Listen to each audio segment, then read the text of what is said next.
El sendero del mago. Lección 12. La sabiduría vive y por lo tanto siempre es imprevisible. El orden es otra cara del caos. El caos es otra cara del orden. La incertidumbre interior es la puerta hacia la sabiduría. El aventurero siempre irá acompañado de la inseguridad, pero aunque tropieza, nunca cae. El orden humano está hecho de reglas. El orden del mago no tiene reglas. Fluye con la naturaleza de la vida. Merlín solía tomar nota de los detalles más pequeños de la naturaleza, y en todos ellos veía lecciones. Un día, mientras caminaba por el bosque con Arturo, oyeron la perorata que un grajo les lanzaba desde un pino cercano. Detente y mira, le susurró Merlín. El grajo era un pájaro nervioso, caprichoso. Tras hacerse oír de los dos intrusos, voló hasta otra rama con mejor vista, pero a los pocos segundos no le bastó y voló hasta una tercera. Después aparentemente olvidó que ellos estaban allí y bajó al suelo para inspeccionar un cono de pino. En cuestión de segundos pasó de chapotear en un charco a espantar un reyezuelo verde y a picotear un trozo de corteza podrida. ¿Qué piensas de eso como forma de vida?, preguntó Merlín. No mucho, replicó Arturo. Actúa como una bola de plumas sin cerebro, sin idea alguna de lo que desea hacer. Así parecen ser las cosas cuando una criatura vive confiando únicamente en Dios, dijo Merlín. Se pasa el día persiguiendo despreocupadamente un impulso tras otro sin pensar en el futuro, y no obstante, debes admitir que la pasa bastante bien. Para comprender la lección, la naturaleza de la vida es contener a la vez el caos y el orden. Del desorden surgen patrones que más adelante se disuelven nuevamente en él. El cuerpo es totalmente caótico en ciertos niveles. Con cada inhalación entran en el torrente sanguíneo remolinos de átomos de oxígeno. Cada célula rebosa enzimas y proteínas, y hasta los disparos de las neuronas en el cerebro son una tormenta eléctrica incesante. No obstante, este caos es solo una cara del orden, porque no hay duda que nuestras células son obras maestras de una función organizada y que la actividad del cerebro produce pensamientos coherentes. En efecto, el caos y el orden coexisten tan estrechamente que no pueden separarse. Antes de ser una estrella reluciente es preciso ser caos, decía Merlín. Y eso es literalmente cierto, porque los remolinos de gases primordiales que formaron el universo tuvieron que existir antes de que nacieran las galaxias. Al principio, esos gases no mostraban ningún patrón, solo una ligera atracción entre sí. Sin embargo, a partir de esa leve insinuación de atracción gravitacional, se desencadenaron una serie de sucesos que culminaron en el principio del ADN humano, una molécula tan compleja que la alteración de una de sus 3.000 millones de unidades genéticas pudo haber sido la diferencia entre la vida y la muerte. A nivel personal, cada cual lucha entre el orden y el desorden. Las cosas tienden a desbaratarse. Aquello que fue fresco y maduro acaba por dañarse. Lo que era joven envejece y muere. La muerte es una ilusión, decía Merlín. Y no obstante, la lucha de los mortales contra la muerte es muy real. Ningún mortal sabe exactamente lo que es la muerte, pero le teme tanto a ese suceso inminente que batalla contra él con todas sus fuerzas, sin darse cuenta del enorme desorden y caos que genera. El mago sabe que la vida siempre se ha organizado desde adentro. Esos mismos tirones de gravedad que dieron nacimiento a las estrellas a partir del caos existen en todos los niveles de la naturaleza. Una rosa puede estar totalmente segura de convertirse en rosa, aunque cuando es plántula no es muy distinta de un frijol o de una violeta. Y cuando es semilla, su exclusividad quizás radique únicamente en los minúsculos giros de su par de cadenas de ADN. Sin embargo, nosotros los humanos nos preocupamos mucho por la perfección, de manera que desperdiciamos horas de lucha y esfuerzo tratando de afirmar nuestra individualidad. ¿Qué importa que las aves vivan sin pensar o que una rosa sea siempre una rosa?, preguntó Arturo. No tienen mente y por lo tanto no tienen otra alternativa que ser lo que son. Es cierto que ustedes los mortales tienen libre albedrío, Pero le dan demasiada importancia, replicó Merlín. Yo vivo sin tener que elegir entre diferentes opciones y mi vida es mucho más fácil y feliz.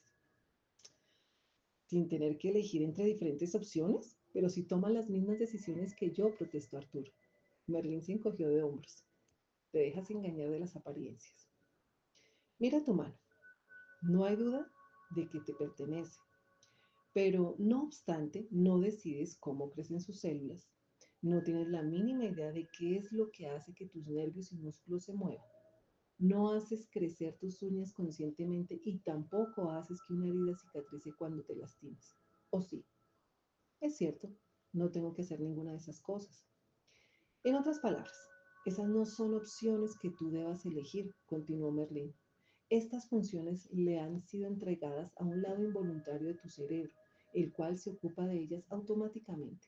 Asimismo, yo he entregado al lado automático de mi cerebro todas aquellas cosas a las cuales tú le dedicas tanto tiempo. Pensar, decidir, sentir, elegir, juzgar. Lo que es otra forma de decir que las he dejado en manos de Dios. Entonces, ¿para qué utilizas tu mente consciente? Preguntó Arturo. Para apreciar este mundo y el milagro de la vida. Soy testigo de todo lo que es y como espectáculo no hay nada más asombroso, bello o gratificante para vivir la lección. La vida moderna está tan llena de presiones provenientes de todos lados que la mayoría de nosotros reaccionamos tratando de imponer el orden. Por lo tanto, nuestra sociedad de fuerzas caóticas es una sociedad con infinidad de leyes y normas. Esto no debe sorprendernos, puesto que los humanos amamos el orden y tememos al desorden. Por ser imprevisible y estar más allá de nuestro control, el desorden nos produce tensión. Recuerde un momento en que su vida haya sido invadida súbitamente por el desorden y el azar. El día en que perdió un vuelo, en que su automóvil se descompuso en la mitad de la nada, en que supo que un ser querido perdió su empleo. Casi siempre estos sucesos se resuelven por sí solos, sin que lleguen a lesionar realmente la existencia. Solo producen ligeros inconvenientes.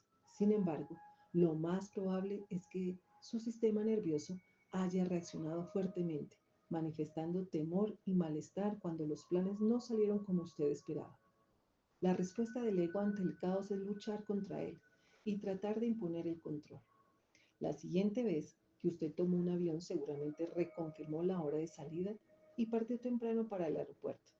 Y cuando viajó nuevamente por tierra, tomó precauciones para que no le volviera a suceder lo mismo que la vez anterior. El problema es que toda esa lucha, preocupación, planeación y control va en contra de la esencia de la vida. La vida está compuesta de caos y orden al mismo tiempo. No es posible que el uno exista sin el otro. Si deseamos ir con la corriente de la vida, no podemos luchar contra ella al mismo tiempo. Por lo tanto, quien busca la perfección debe aceptar el hecho de que siempre habrá incertidumbre, que siempre se sentirá en desequilibrio. El papel del discípulo, dijo Merlín, es tropezar siempre, pero sin caer jamás. Pese a que el ego detesta la incertidumbre, la verdad es que todos nos hemos beneficiado de ella una y otra vez.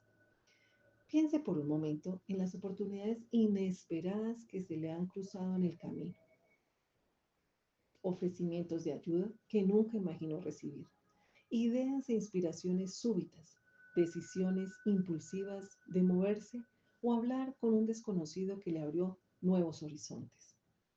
Esa es la forma natural de vivir. Tu vida ya está organizada en sí misma, dijo Merlín. La vida emana de la vida. El botón se abre en flor. El niño madura en adulto. Confía en cada etapa. Regocíjate en ella y permite que la siguiente llegue a ti sin esfuerzo alguno. Hay un ejercicio simple que le mostrará a usted cuán maravilloso es vivir una vida imprevisible. Siéntese unos momentos e imagine que puede ver su vida como una película que pasa por su mente. Empiece a ver la película con los sucesos de hoy y déjela correr hacia adelante visualizando la forma como desea que sea mañana. Luego, el día siguiente. y así sucesivamente. Imagínese que pasan los años y usted envejece. Visualice el futuro que desearía si pudiera lograr que todos sus deseos se cumplieran. Deje volar la imaginación y termine con el día de su muerte. Haga que sea una muerte deseable, sin dolor y tranquila. Cuando termine, vuelva atrás y proyecte una película completamente diferente. Comience con los sucesos de hoy, pero visualice un desenlace diferente. Es solo cuestión de imaginación, de manera que puede visualizar una vida caótica, catastrófica o dramática, o por el contrario, llena de virtud. Lleve la película hasta la escena de su muerte. Ahora vuelva atrás y comience de nuevo. El punto del ejercicio es que todo lo que usted ha visualizado es cierto. Su futuro no consta de una sola situación, sino de muchas situaciones posibles. Estas se ramifican a partir del momento presente, como hilos invisibles de potencial. La vida de todo el mundo es así. Solo nuestro falso sentido del control nos hace creer que podemos imponer orden sobre lo que en realidad es totalmente imprevisible. El ego debe examinar sus temores y dejar de tratar de controlar. Esa es una parte enorme de la aventura en la que nos hemos embarcado. Si logramos aceptar el flujo de la vida y ceder ante él, habremos aceptado la realidad. Solo cuando aceptamos la realidad podremos vivir con ella en paz y alegría. La alternativa es una lucha interminable porque significa combatir contra lo irreal, contra un espejismo de la vida en lugar de la vida misma.